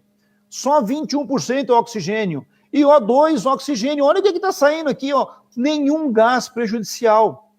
Então significa que quando vocês pegarem uma sonda lambda oscilando a sonda pós-catalisador, defeito não está nela, está no catalisador. Perfeito? A sonda lambda, o sensor de oxigênio tipo Finger, tá? Povo, ele leva 1 minuto para esquentar. Ele recebe a voltagem da bateria. O carro está funcionando, tem uns 14 volts lá. É isso que ele recebe. Ele não desliga nunca. Ligou o carro, ele está ligado. Já a planar, ela recebe um sinal PWM. É a central quem comanda. Ela manda sinal e em 10 segundos está quente. Tá? E depois de um certo tempo, a central tira o sinal da sonda lambda, porque já não precisa mais da resistência. Só o ar quente do escapamento já é o suficiente. Não pode inverter uma com a outra. Apesar dos sinais de saída serem iguais, você pode ter problema, porque imagina você colocar uma resistência de uma Finger no lugar da resistência de uma planar. É a central quem vai comandar isso, povo. Pode queimar um driver de saída. Se você queimar um driver de saída de uma central, meu amigo, você já sabe o quanto que vai te custar, né? Não é baratinho, não. E aqui temos o atuador de marcha lenta. Tá? O atuador de marcha lenta, povo, é aquele cara que na hora da fase de aquecimento do motor, ele está ajudando. Era um antigo afogador, povo. Agora é afogador eletrônico. Tá? É a central quem comanda isso daqui, para manter a rotação constante. Uma outra situação que ele entra, povo, olha só, você parou o carro no sinaleiro, de repente começa a aumentar a rotação sozinho. Por quê? Porque valia. Você parou o carro no sinaleiro, tirou o pé do acelerador. Quando você tirou o pé do acelerador, marcha lenta. Se você tiver com uma luz alta ligada, com ar-condicionado, com um limpador, um som ligado, você está gastando muita energia do alternador. E a rotação do motor é muito baixa. Então o alternador avisa isso para a central, e a central vai lá no atuador de marcha lenta para fazer o quê? Para aumentar um pouquinho a rotação, para que a bateria não fique sem carga. Tá? Para que o alternador possa suprir toda essa energia durante esse período. Porque ela não sabe quanto tempo vai ficar nessa situação, né? Vai saber se largou o carro parado em marcha lenta lá, com tudo ligado, e foi no boteco tomar uma. Então ela tem que fazer esse procedimento. Vocês se perceberam que o alternador já influenciou aqui? Mas isso aqui é assunto para uma outra live, não é para agora não. Parte elétrica é outro papo. Pessoal, antes de terminar, eu queria falar o seguinte para vocês. Toda vez que vocês forem fazer uma análise num sistema de injeção, primeira coisa que vocês têm que ver é o sistema de carga. Primeira coisa, sistema de carga. Verifica como é que está a voltagem do carro. Verifica como é que está o alternador. Verifica a bateria, vê se está certinho tudo. Muitos dos problemas pode ser, às vezes, uma voltagem errada, pode ser um aterramento que está mal feito, pode ser algum cabo que está rompido. Então, antes de começar a trocar peça, avalia tudo isso primeiro. Passou o scanner, deu defeito em vários sensores. Analisa, povo, qual é a chance de vários sensores estarem dando defeito? Analisa no esquema, será que não é a mesma linha que alimenta todos esses sensores? Porque se nessa linha der um defeito, todos eles vão apresentar defeito. Então lá no meu scanner vai dizer que tenho vários sensores com problema.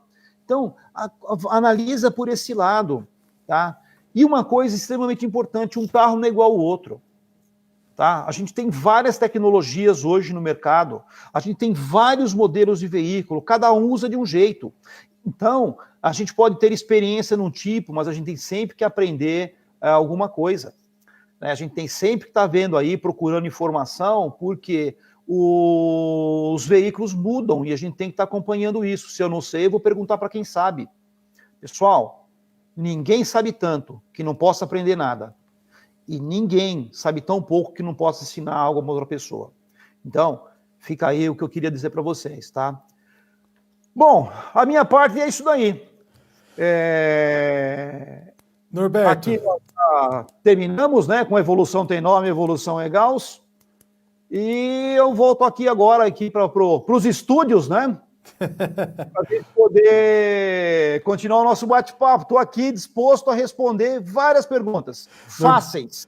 Não venha com pergunta difícil. Olha, Norberto, você disse que não entendia e toda essa explicação provou exatamente o contrário, mas você sabe que o nosso público é qualificado, o pessoal gosta de saber realmente, né, os pormenores. Aproveitar primeiro para agradecer o apoio da Fortebras, que tem lojas por todo o Brasil. Entre no site e saiba qual é a loja mais próxima de você, fortebras.com.br.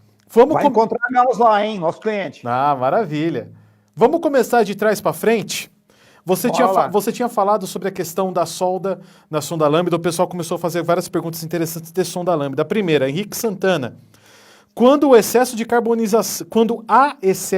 carbonização no sensor de oxigênio, o principal responsável é o combustível?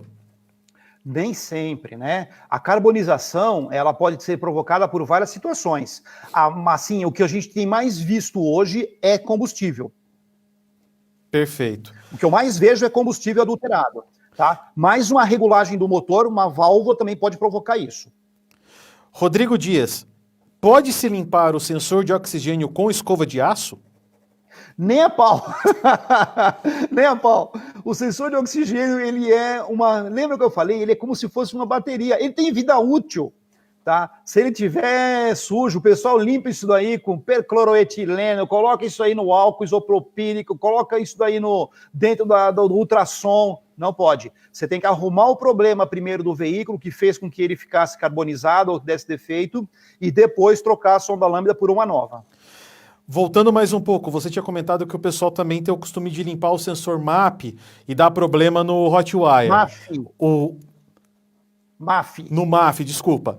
O Everton Isso. Apolinário, como posso limpar o sensor e que produto utilizar? Olha, só ar. E nem de perto, hein? Você tem só o ar que você pode utilizar. Ali não pode colocar produto químico nenhum.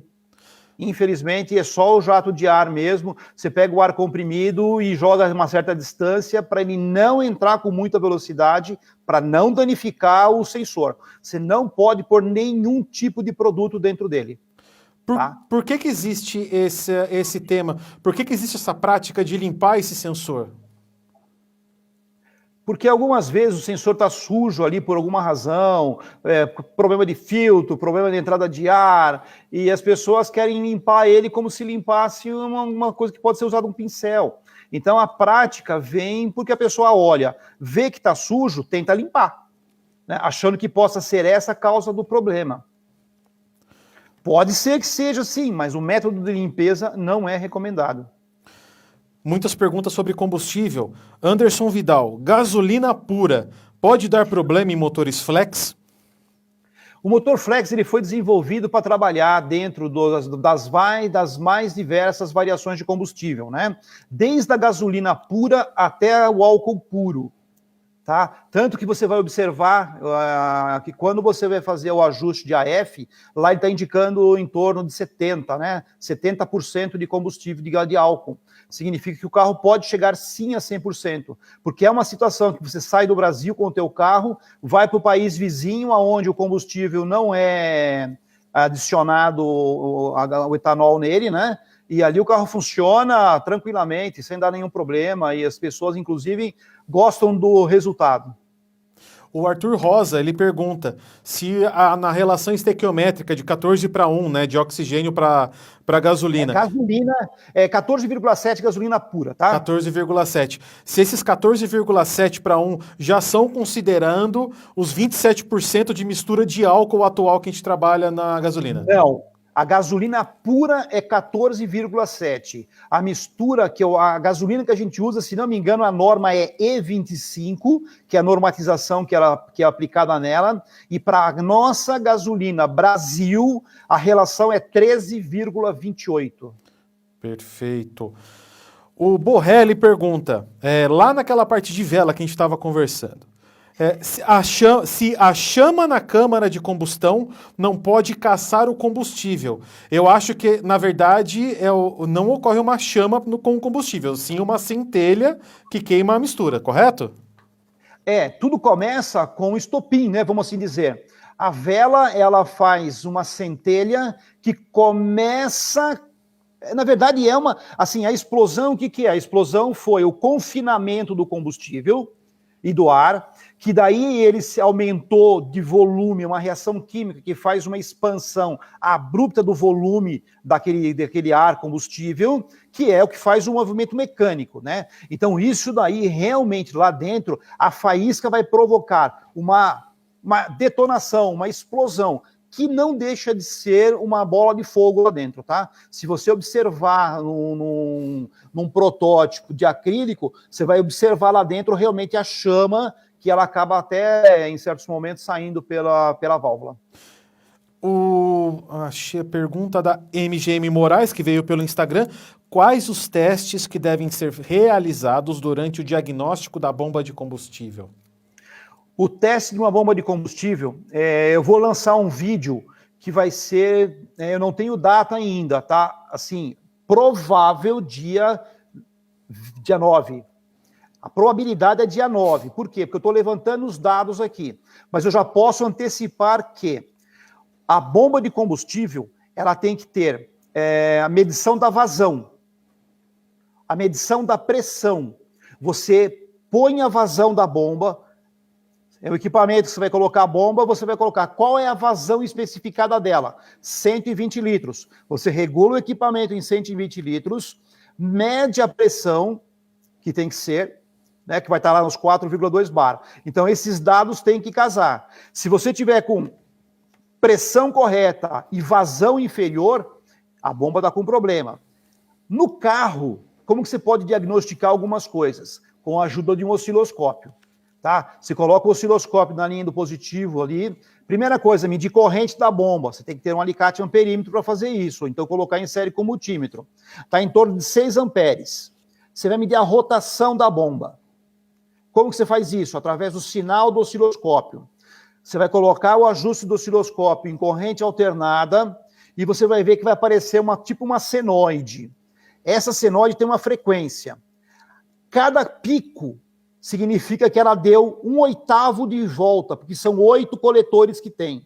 Então, se você dividir aquele número por 8, você vai e multiplicar depois por 60, você vai ter em RPMs, que vai estar na casa dos 6.500. Se você observar que está mais baixo do que isso, é sinal que essa bomba deve estar com alguma partícula impedindo, dificultando a passagem do fluido. Jefferson Cavicchioli, como é medida a vazão da bomba que possui o retorno no próprio corpo da bomba? Então, o retorno no próprio corpo da bomba, na verdade, nós estamos falando lá do reservatório, né? Você tem que isolar ele, tá? A gente aqui também tem essa bomba, nós temos que isolar essa saída, né? Não permitir nenhuma outra saída, só por uma delas, só pela saída principal da bomba, você isola para que ela possa fazer essa leitura de fluxo, tá? Rodrigo Dias tinha perguntado antes, um curto na bomba pode danificar também a boia?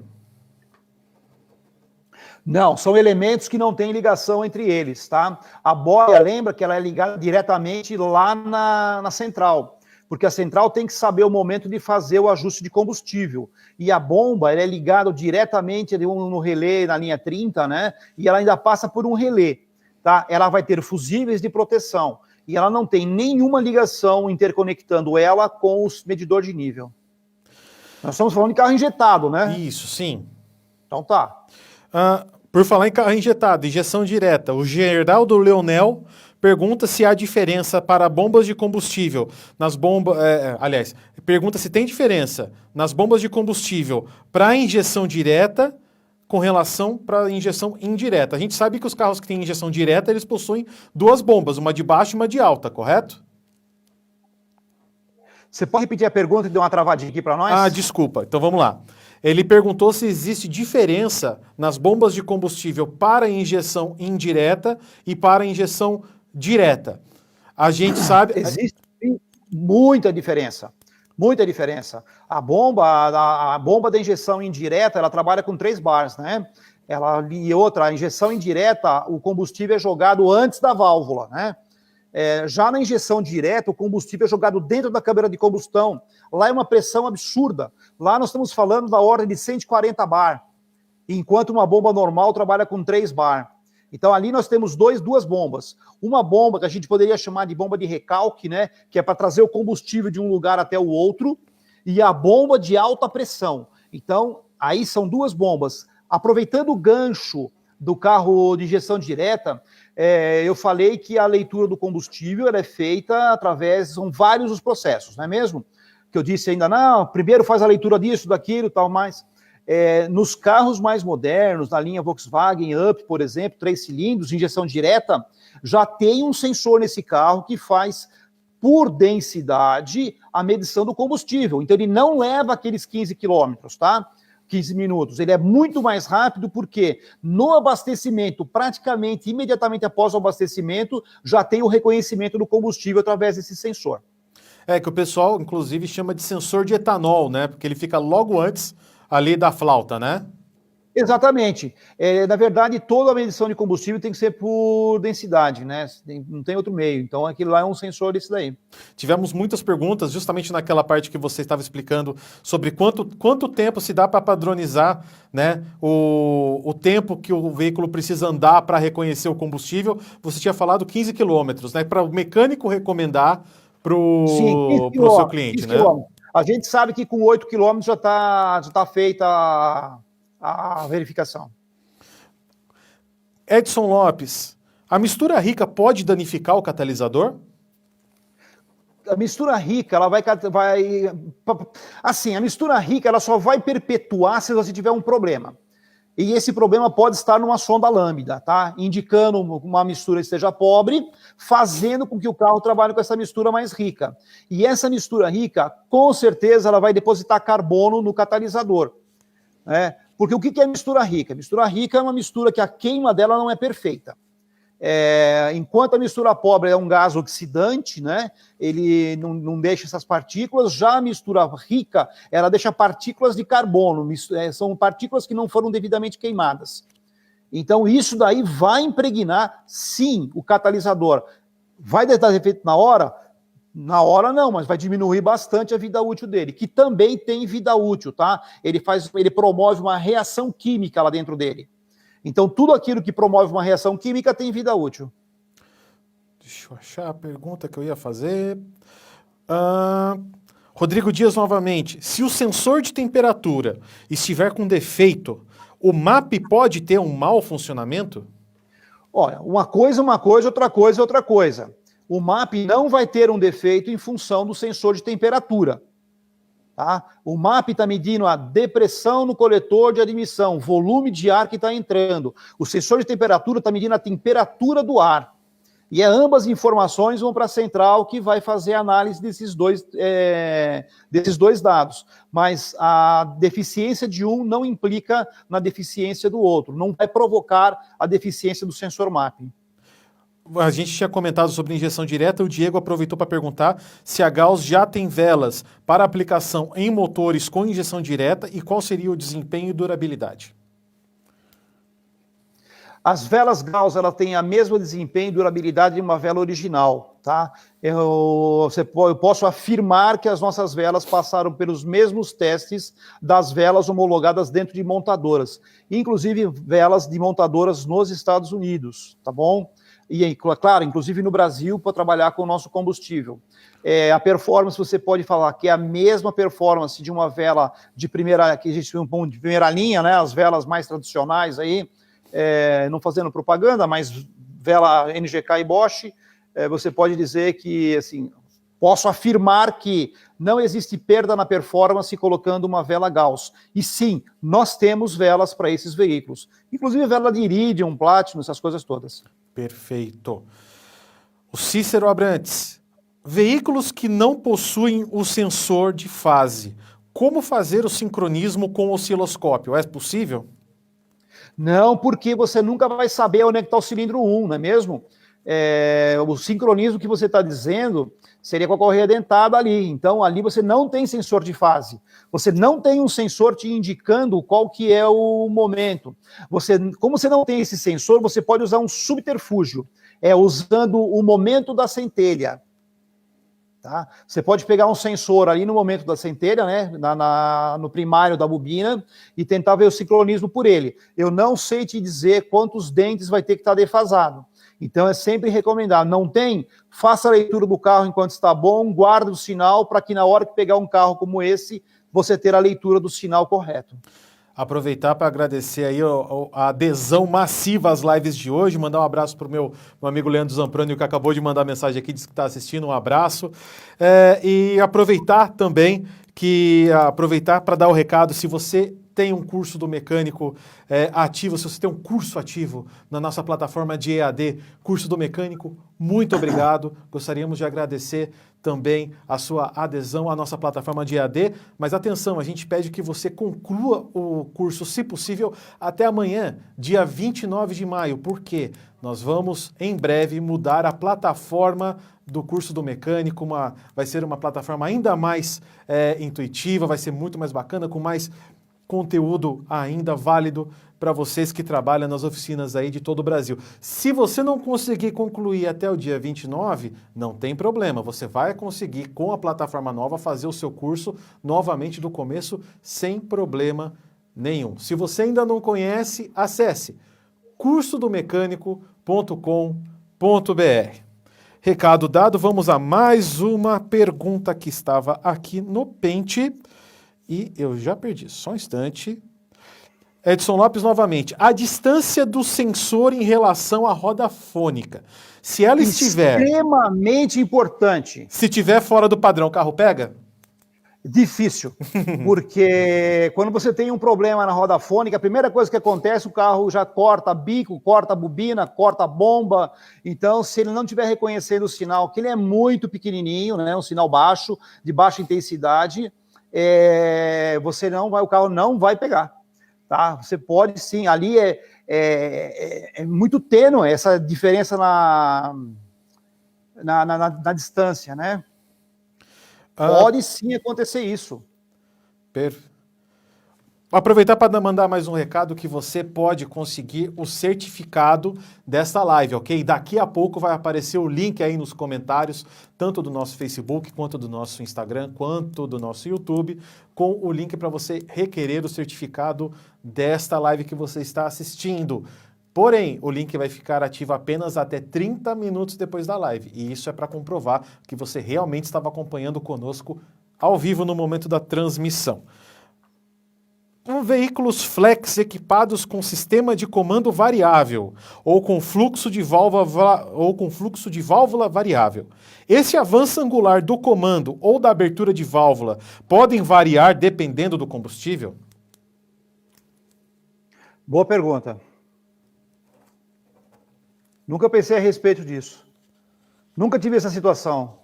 Tem que analisar. Eu não consigo analisar de bate-pronto. É uma situação em que, assim, eu nunca analisei antes. Mas vamos ver, peraí. Se pode variar em função... Sem dúvida nenhuma. Absolutamente pode variar.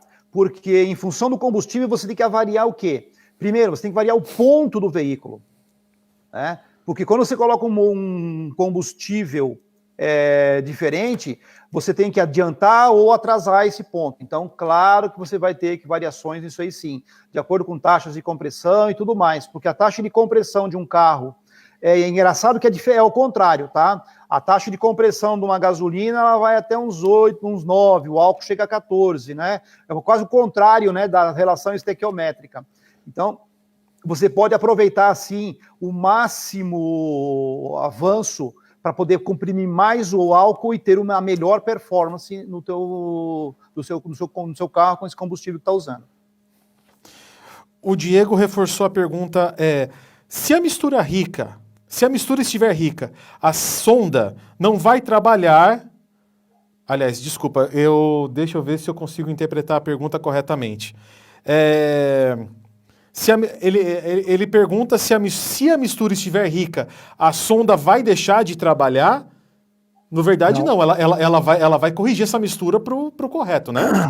A sonda vai informar na central que a mistura está rica, que tem pouco oxigênio na câmara, na saída de gases. E a central vai diminuir o tempo de injeção, para que a mistura vá para a região estequiométrica. O Oliveira pergunta, qual a vida útil do catalisador? Aproveito para complementar. O que influencia a vida útil do catalisador? Bom, catalisador eu não posso dizer de vida útil porque não é um produto da nossa linha. Mas, assim, o que eu tenho escutado dos mecânicos é que com 80 mil quilômetros já está na hora de trocar o catalisador se o carro sempre funcionou sem problemas, né? Se é um carro que teve um período que trabalhou aí com mistura muito rica, pode diminuir a vida útil do catalisador. Tá? Então, alguns amigos que a gente conversa sobre isso, eles me falam 80 mil quilômetros e troca-se junto à sonda lambda. O Júnior, qual o procedimento correto para se medir a sonda lambda? Existe alguma rotação específica ou em marcha lenta? Não, pode ser na marcha lenta, não tem problema nenhum. Tá? Se você colocar marcha lenta, ou se você colocar uma rotação maior, o que você vai ter é uma variação na frequência de transições. É só o ajuste do osciloscópio. Mas você pode trabalhar com ela na marcha lenta que não vai ter problema. Deixa eu só achar aqui a pergunta que eu tinha numerado. Também o Júnior, ele tinha perguntado antes se você poderia comentar, ou explicar, na verdade, sobre ajustes de curto e longo prazo da injeção. Rapaz, isso aí agora eu não vou conseguir explicar para ele, não. Eu estava estudando isso essas semanas, eu não estou seguro ainda para poder passar tudo que eu aprendi para ele. Então, eu prefiro que ele pergunte numa próxima oportunidade, que daí eu vou com certeza falar melhor sobre esse ajuste de curto e longo prazo. Vamos preparar essa live aí. Vamos preparar a live. Eu prefiro não falar do que eu falar algo que possa estar sem a minha plena convicção. O Cícero tinha perguntado um pouco antes, né, com relação a carros parados, né, por essa questão aí, né, da pandemia, muita gente está deixando o carro na garagem. Até quanto tempo se pode ficar parado sem danificar os componentes internos do veículo? Puta, que pergunta, rapaz. Sei lá. A gente sabe que a gasolina ela tem um envelhecimento de 30 a 60 dias, se eu não me engano, né? Sim, a gasolina sim, mas o restante das peças não teria nada assim. Não sei responder. Só com relação à gasolina e combustível. A gasolina especificamente, porque o álcool não. Mas se você avaliar que a gente coloca a gasolina no reservatório de partida frio e acaba ficando aquela gasolina 6, 8 meses e a gente acaba não nos dando conta que teria que ter trocado e ela continua funcionando, né? Obviamente que ela pode deteriorar sim após um período, Mas, sobretudo, se estiver em contato com oxigênio, se ela estiver em exposição aberta, aí sim é uma outra situação. Mas eu não sei responder quanto tempo que pode ficar o carro parado, mas é sempre bom fazer ele funcionar, uma vez por semana é bom fazer funcionar, sobretudo por questões da bateria, né? Uhum. Se você deixar muito tempo parado, você vai ficar sem a bateria no carro. Então é importante isso. Você toda semana dá uma ligada no carro, deixar lá uma meia hora, 40 minutos ligado, para que você não tenha problemas na hora que precisar dele. De preferência não num lugar fechado, né? Porque senão você vai acumular os gases ali, né? Na garagem, né? Num lugar ali, funcionar num lugar arejado, né? Só para não ter... né? O dióxido de carbono que sai, ele não mata. O dióxido de carbono, absolutamente, ele não é um gás venenoso. Só que o problema é que ele ocupa o lugar do oxigênio. Exato. Então, se você está num lugar fechado, o dióxido de carbono ele vai ocupar o lugar do oxigênio e aí nós vamos dormindo devagarzinho. Quando você acorda, tá morto. Essa é uma clássica do jornalismo, né, de antigamente, acordou morto, né? Ia vendo o obituário, o rapaz acordou morto. Gente, eu gostaria de agradecer demais a presença aqui do Norberto Donizete pela Gauss. Gostaria de agradecer todo o esforço que o pessoal da equipe dele fez, que a gente teve uns probleminhas técnicos aí, mas deu tudo certo, a apresentação foi ótima. A gente teve, em alguns canais, a gente teve recorde de público hoje. Queria parabenizar pela qualidade aí da apresentação, pelo conteúdo técnico que trouxe e, acima de tudo, agradecer a você, amigo mecânico, que sempre nos prestigia, sempre nos dá a alegria da sua presença aqui conosco. Norberto, quer deixar um último recado para o pessoal que está assistindo a gente? Eu quero agradecer em especial a todas as pessoas que estão nos assistindo por ter permitido eu entrar nos lares de vocês, nas oficinas, no lugar de trabalho, compartilhar com vocês esses momentos, esses poucos conhecimentos que a gente tem. E que uma coisa que eu falo, que eu penso o conhecimento de nada vale se você não compartilha. Eu sinto uma falta enorme das palestras, que eu faço palestra pela Gauss, então eu estou me realizando nessas lives que eu tenho feito. É a minha segunda live, desculpem as falhas, mas eu estou aprendendo esse negócio aqui ainda, tá? Queria deixar aqui um abraço especial. Hoje eu vou focar aqui dentro da Gauss, tá? Eu queria deixar um abraço especial para a Kátia, o nosso marketing, que está nos acompanhando nesse momento, que tem um trabalho incansável, que ela que organiza praticamente tudo isso que a gente faz, ela que organiza. Um abraço especial para a Neuzeli. A Neuzeli, essa menina aí, sabe que a gente teve aqui no passado um jornalzinho na Gauss, chamado Gauzeta, né? E tinha uma tal de Ofélia, que ela contava segredo de todo mundo, cara. Você não podia fazer nada errado que saía no jornal. E ninguém sabia quem que era essa tal da Ofélia. Eu sei quem que era a Neuzeli. Tá? Neuzeli, ela, junto com a Priscila, são as meninas que mais gastam aqui. E coitada da Andréia, lá do financeiro, que eu tô mandando um abração para ela agora. Andréia, abração para você. Ela que tem que pagar as contas. É que a Neuzeli e a Priscila são compradoras. É claro que elas têm que gastar, né? E eu queria hoje mandar um beijo especial para minha esposa, para a Patrícia. Um beijão, meu amor. Você deve estar me assistindo em casa. Deve não, vou perguntar. Se não estiver perguntando, o pau come. Maravilha, Norberto, muito obrigado. Queria agradecer mais uma vez a todo mundo que está acompanhando a gente e lembrar que amanhã nós temos live também. Nós temos live com o pessoal da Mali. Pessoal da Gauss, Norberto, muito obrigado mais uma vez. A você que está nos acompanhando, muito obrigado mais uma vez. Revista O Mecânico, há 35 anos levando informação técnica de qualidade até você.